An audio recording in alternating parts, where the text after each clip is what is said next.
კიდევ ერთხელ მოგესალმებით, თქვენ უყურებთ ქრონიკას ხრის ნახევარზე, ახლა ამბებს ნინო კაპანიძე გაგაცნობთ. მარნეულის მუნიციპალიტეტში საკრებულოს ხდომა გაიმართა. ხდომაზე დეპუტატებმა დღის წესრიგით გათვალისწინებული 26 და დამატებით 3 საკითხი განიხილეს. მათ შორის როგორც შესყიდვების გეგმაში ცვლილებები, ასევე სოციალური საკითხები. დღეს საკრებულოს ხდომაზე დეპუტატებმა მარნეულის სოფლებში წყალმომარაგების საკითხის გაუმჯობესებაზეც იმსჯელეს. ასევე ცნობილი გახდა, რომ მომდევნო 2 დღის განმავლობაში გეგმიური სარეაბილიტაციო სამუშაოების ჩატარების გამო მარნეულის მუნიციპალიტეტს წყლის მიწოდება შეუწყდება.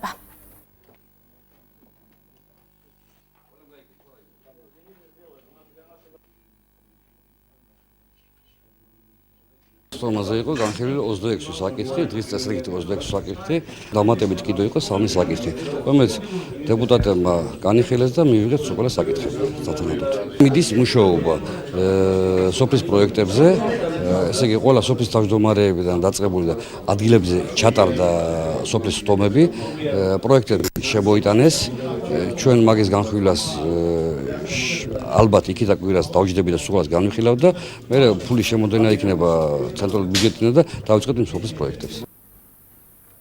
გარდაბნის მუნიციპალიტეტის სოფელ ვახტანგისის რწმუნებული მარინე ირემაშვილი მუნიციპალიტეტის გამგებელს გელა ხუციშვილს თანამდებობიდან უკანონოდ გათავისუფლება შეძდებს ბრალს.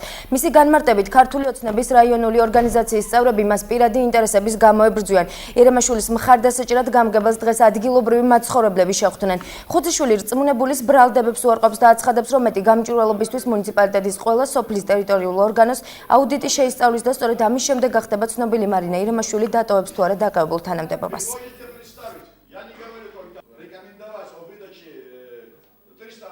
ხუციშვილმა შემომთავაზა, რომ უნდა დავწერო განცხადება, გადავდგე მოთხოვნა ასეთი ქართული ოცნების და მე მანამდეც რამდენჯერმე მივმართე სხვადასხვა გზებით, სატელეფონო საუბრებით და ვამბობდი, რომ ეს არის სირცხვილი ქართული ოცნების და ბიძინა ივანიშვილის სახელით ვახტანგისში, ესე იგი მოძრაობდნენ და მოქმედებდნენ ის პიროვნებები, რომლებიც დღეს არიან მათი სახე. მე არ დავტოვებ თანამდებობას. კანონების წინამდე გვიბრძვით ჩვენ, იმიტომ რომ ნასწავლი ადამიანი გვინდა სოფლის უფროსი იყოს, განათლებული იყოს და არა უცოდინარი და ისეთი, რომელიც სოფელს არ უნდა და არ უყვარს. ქალბატონი მარინას სამსახურიდან გავანთავისუფლებ თუ არა, ეს გადაწყდება, რაც მე საკმაოდ აუცილებლად მიმაჩნია, ჩვენ ჩავატარებთ აუდიტს, ვეცდებით, რომ ჩვენ დავამტკიცოთ ქალბატონი მარინას სიმართლე. ჯერ ჩვენი სიმართლე ის არის, რომ მისთვის სამსახურიდან წასვლა არ გვიკადრებია, კატეგორიული მოთხოვნა ჩემგან მის მიმართ არ ყოფილა. ბოლო რამდენიმე დღის განმავლობაში რუსთავში წითელას ვირუსის 10 შემთხვევა დაფიქსირდა. რუსთავის საზოგადოებრივი ჯანმრთელობის ცენტრის ინფორმაციით წითელას შემთხვევებმა ქვემო ქართლის რეგიონში მარტის თვიდან იმატა. საქართველოს ჯანდაცვის სამინისტროს ცნობით წითელას ვირუსთან ბრძოლისთვის შესაბამისი ზომები გატარდება და იცრება ყველა ბავშვი, ვისაც მანამდე გეგმიური აცრა არ ჩატარებია. ასევე დაავადებულებთან კონტაქტში მყოფი პირები და სამედიცინო პერსონალი. რუსთავის საზოგადოებრივი ჯანმრთელობის ცენტრში აცხადებენ, რომ პროფილაქტიკური აცრებისთვის ქალაქის სამედიცინო დაწესებულებებში ვაქცინაციის საკმარისი მარაგია.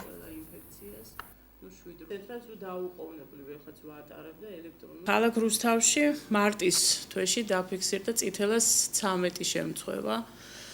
ბოლო კვირის განმავლობაში 1 აპრილიდან დღევანდელი შაბათით უკვე 10 შეტყობინება შემოსული ჯანდაცვის ცენტრში. ლეტალობის შემთხვევა არ აგვაქვს. დაავადება მიმდინარეობს მსუბუქი ან საშუალო სიმძიმით. საქართველოს მთავრობა მიიღო ნომერი 273 განკარგულება საქართველოში წითელას მასიური გავრცელების პრევენციის მიზნით გასატარებელი ღონისძიებების შესახებ, რაც უკვე ხორციელდება ჩვენს ქალაქში, ყველა წითელას ოფიციალურ შეტყობინებაზე, ყველა შემთხვევაზე წარმოებს აქტიური ეპიდემიოლოგიური კონტაქტების გამოვლენა და ამ განკარგულების, ამ ღონისძიებების მიზანი, რომ მოხდეს კონტაქტირებული პირების ვაქცინაცია. ენდოქირურგიის საერთაშორისო ცენტრი, რომელიც თბილისში ყოფილი არამიანცის საავადმყოფოს ტერიტორიაზე საუნივერსიტეტო კლინიკის მეათე სართულზე ერთი თვის წინ გაიხსნა რეგიონის მოსახლეობას და არა მარტო მათ, ყოველი კვირის შაბათ დღეს ქირურგის და გინეკოლოგის უფასო კონსულტაციებს თავაზობს. ახლად გახსნილი ქირურგიული კლინიკა სოფო ცერცვაძის სიუჟეტში. ახალი სამედიცინო დაწესებულება, რომელიც ყოფილი არამიანცის საავადმყოფოს ტერიტორიაზე გაიხსნა ენდოქირურგიის საერთაშორისო ცენტრად დაახლოებით 1 თვის წინ პროფესორმა პლატონ ესართიამ ჩამოაყალიბა. ქირურგიული პროფილის კლინიკა ულტრათანამედროვე სამედიცინო აპარატურითაა აღჭურვილი. ევროპული ტექნოლოგიების საშუალებით კლინიკაში მაღალტექნოლოგიური ლაპარასკოპიული ოპერაციები კეთდება. ახალი სამედიცინო ცენტრი 19 საწოლიანია. ჩვენ კლინიკაში სრულდება ლაპარასკოპიული ოპერაციების ისეთი დაავადებების, როგორც არის ნახველკენჭოვანი დაავადება, თიაქრები, მუცლის, ასევე საზარდულის, საყლაპავის სხვადასხვა პათოლოგიები, ასევე ონკოლოგიური პათოლოგიები, მსხვილი ნაწლავის სიმსივნე, წვრილი ნაწლავის სიმსივნე, კუჭის კიბო, პანკრეასის კიბო. ასევე კეთდება ოპერაციები ლაპარასკოპიულად ჭარბწონიანობის დროს მორბიდული სიმსუქნის შემთხვევაშიც. კლინიკა ძალიან მჭიდროდ თანამშრომლობს სამედიცინო უნივერსიტეტთან, ჩვენთან ყოველთვიურად ტარდება საერთაშორისო სემინარები, სადაც ჩამოდიან უცხოელი წამყვანი სპეციალისტები ამერიკიდან და ევროპიდან. ჩვენ შეგვიძლია შევხვდეთ ევროპულ და ამერიკულ სტანდარტებს, დაუდგეთ გვერდით და ეცადოთ მათთან გასწორება. ამის პირობები იქმნება საქართველოში, ეს არის ძალიან სასიხარულო და ეს ხდება ფაქტი და ხელშესახებები. დაავადებათა გამოვლენის პროგრამის ფარგლებში კლინიკა ევროპული პროტოკოლების თანახმად მოსახლეობას ყოველი კვირის შაბათ-დღეს ქირურგიის და გინეკოლოგიის უფასო კონსულტაციებს თავაზობს. სრულ ეხოსკოპიურ და ლაბორატორიულ გამოკვლევებს კი სიმბოლურ ფასად. ქირურგიული პროფილის კლინიკას 15 სხვადასხვა პროფილის ექიმი ემსახურება. ენდოქირურგიის საერთაშორისო ცენტრში ყოველ შაბათს ტარდება აქცია. ეს აქცია არის დახმარება მოსახლეობისათვის. ანუ რას გულისხმობს და რას ითვალისწინებს ის. ეს არის სპეციალისტების უფასო დახმარება. ყოველ თვე ჩვენთან ჩამოდიან უცხოელი სპეციალისტები, რომლებიც აწარმოებენ სემინარებს. სემინარები ტარდება სამედიცინო სფეროს ექიმების დახმარების მიზნით. ეს არის უფრო მაღალი დონის სპეციალისტები, რომლებმაც საკმაოდ დიდი ხანია ამ სფეროში დიდი გამოცდილება მიიღეს. შესრულდა 27 ლაპარასკოპული ოპერაცია. სხვადასხვა პირველი ვიზიტორი იყო პროფესორი ჟან-ლუიჯი ბელოტი, რომელიც ამავე დროს არის ამ კლინიკის სამეცნიერო ხელმძღვანელი. ამ პერიოდში შესრულდა დაახლოებით 10 სახის ოპერაცია. ეს არის ლაპარასკოპული თიაქრები, როგორც ventraluri, ესე იგი პოსტოპერაციული თიაქრები, ასევე სადამძღვრის თიაქრები. გაკეთდა გახდომის ოპერაცია სლივ გასტრექტომია. ეს ოპერაციები, ხოლესტექტომიები, მსხვილი ნაწლავის სიმსივნე, პანკრეასის თავის სიმსივნე, საერთაშორისო პედერიის ოპერაცია პირველად შესრულდა ლაპარასკოპულად, როგორც საქართველოში, ისე ამიერკავკასიაში.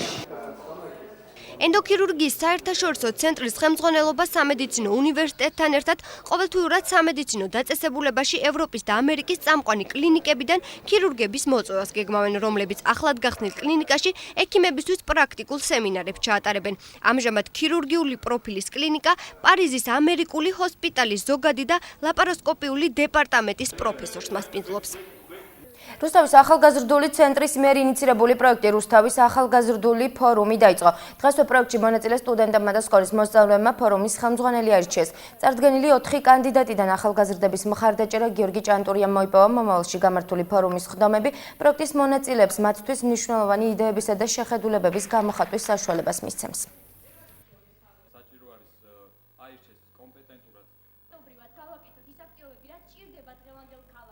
დღეს არის რუსთავის მოსწავლეთა ფორუმის პირველი ხდომა. ხდომაზე მოსწავლეები აირჩევენ ფორუმის თავმჯდომარეს, ასევე დაამტკიცებენ რეგლამენტს და განიხილავენ სხვა ტექნიკურ საკითხებს. სულ ფორუმში არის 50 წევრი, საკმაოდ ძლიერი ბავშვები არიან. სკოლიდან წარმოდგენილი არის 3 მოსწავლე, რომელიც აირჩა თვითმმართველობის მიერ.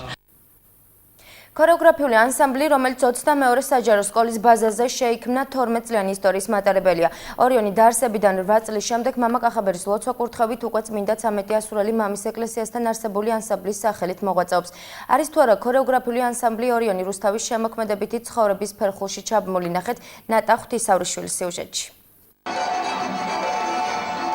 ანსამბლი ორიონი 2001 წელს რუსთავის 22 საჯარო სკოლის ბაზაზე დაარსდა და არსებობის არც თუ ხანგრძლივი ისტორიის მანძილზე არაერთი წარმატებისთვის მიუღწევია. ქორეოგრაფიული ანსამბლი 12 წლის წინ გია კეღოშვილმა დაარსა და დღემდე მის ხელმძღვანელად რჩება. გია კეღოშვილთან ერთად ანსამბლს მისი მეუღლე ნინო თინაშვილიც ხელმძღვანელობს. ქორეოგრაფების თქმით ორიონს რთული და მრავალფეროვანი რეპერტუარი აქვს. ანსამბლი ორიონი დაარსდა 2001 წელს 22 საჯარო სკოლაში. 2008 წელს მამა კახაბერის ლოცვა-კურთხევით წმინდა 13 ასულეთან არსებული ანსამბლი ორიონი დაარსდა და შეიქმნა, რა თქმა უნდა, კიდევ ვიმეორებ მამა კახაბერის ლოცვა-კურთხევით. 2005 წლიდან მოვედი აქ ორიონში. ვასწავლი გოგონებს. ძირითადი ცეკვები არის დაავლური, ქართული, ხორუმი, თიულური, რაჭული, აჭარული.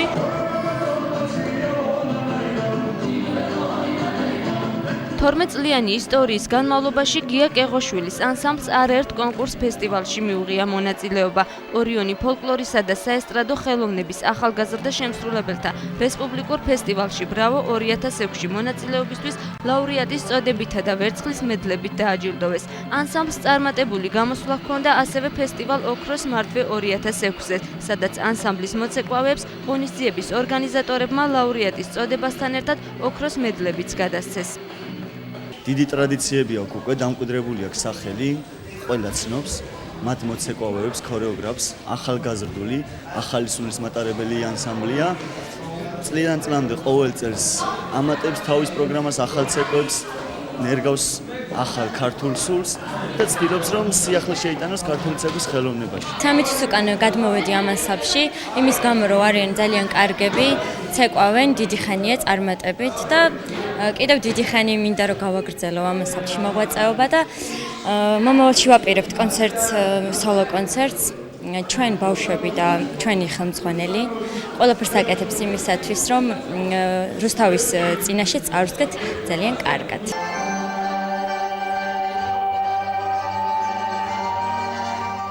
ანსამბლი 14 აპრილის ღონისძიებისთვის აქტიურად ემზადება. გია კეღოშვილის შექმნილ ანსამბლს 12 წელი უსრულდება. საიუბილეო საღამოზე ქართულ ხალხური ცეკვის ანსამბლი ორიონი რუსთავის თეატრში მრავალფეროვანი რეპერტუარით წარსდგება.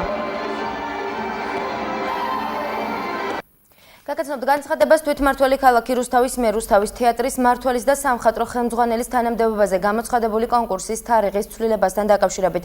გაცნობებთ, რომ კონკურსი ნაცვლად 7 აპრილისად ჩატარდება 2013 წლის 15 აპრილს 14 საათზე გასაუბრების ფორმით. გასაუბრება გაიმართება საქართველოს თეატრალური საზოგადოების შენობაში, შემდეგ მისამართზე ქალაქი თბილისი, ლეონიდის ქუჩა ნომერი 11-ია. შინაგან საქმეთა სამინისტროს საინფორმაციო ანალიტიკური დეპარტამენტის ხელმძღვანელებმა ოკუპირებული ცხინვალის რეგიონის ის სოფლები მოინახულეს, სადაც ბოლო პერიოდში რუსი მესაზღვრეების მხრიდან მავთულ ხლართების ფიქსაციის პროცესმა სისტემატიური ხასიათი მიიღო. მათ ოკუპირებული ახალგორის მიმდებარე ტერიტორიაზე საგუშაგოც მოინახულეს და რეგიონში არსებულ ვითარებას ადგილზე გაიცნენ.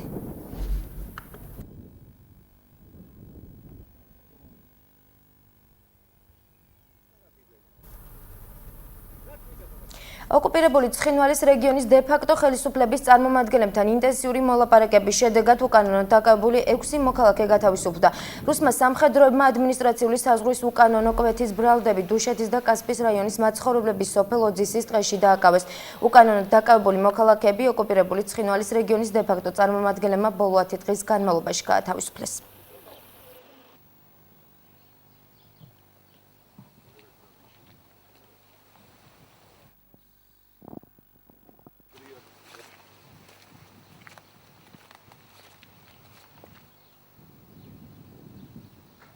მოლაპარაკების შედეგად ბოლო 10 დღის მანძილზე ოსურმა მხარემ გადმოგვცა საქართველოს 6 მოქალაქე, რომლებიც სხვადასხვა დროს დაკავებულები იყვნენ საზღვრის უკანონო კვეთის ბრალდებით რუსის სამხედროების მიერ. მოლაპარაკება შიდა ქართლის სამხარეო მთავარ სამმართველოსთან ერთად აწარმოებდა შინაგან საქმეთა სამინისტროს ანალიტიკური დეპარტამენტის ხელმძღვანელობა. თავისუფალი დემოკრატების რუსთავის ორგანიზაციის თავმჯდომარე ადგილობრივ ხელმძღვანელობას რეკრეაციული ზონის გასხვისებაში სდებს ბრალს. გოჩა მიაძის განცხადებით რუსთავის თვითმმართველობამ ღია ტენდერის გამოცხადების გარეშე ქალაქში არსებული რამდენიმე მწვანე საფარიანი მოედანი და დასასვენებელი სკვერი უკანონოდ გაყიდა.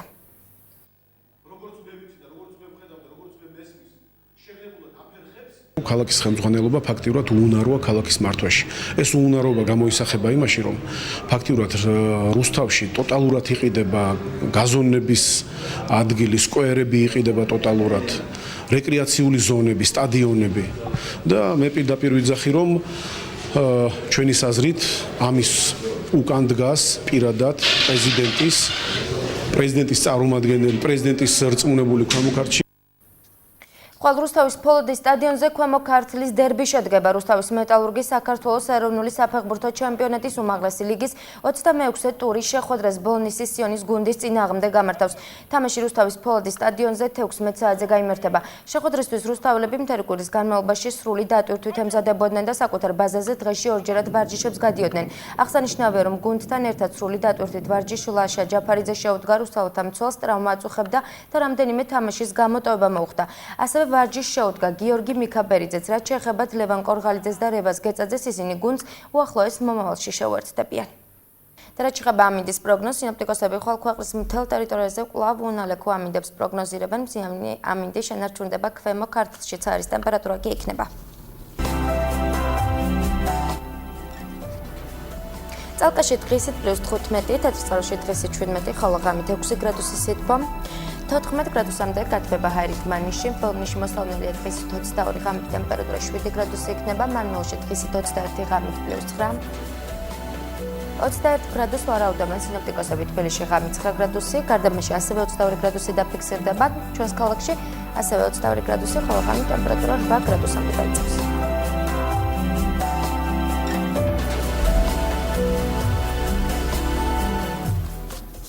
ასეთ იყო დღის მთავარი თემები და ქრონიკა ცხრის ნახევარზე. დიდი მადლობა ყურადღებისთვის. მე ხვალამდე გემშვიდობებით მშვიდობიან თამის გისურვებ.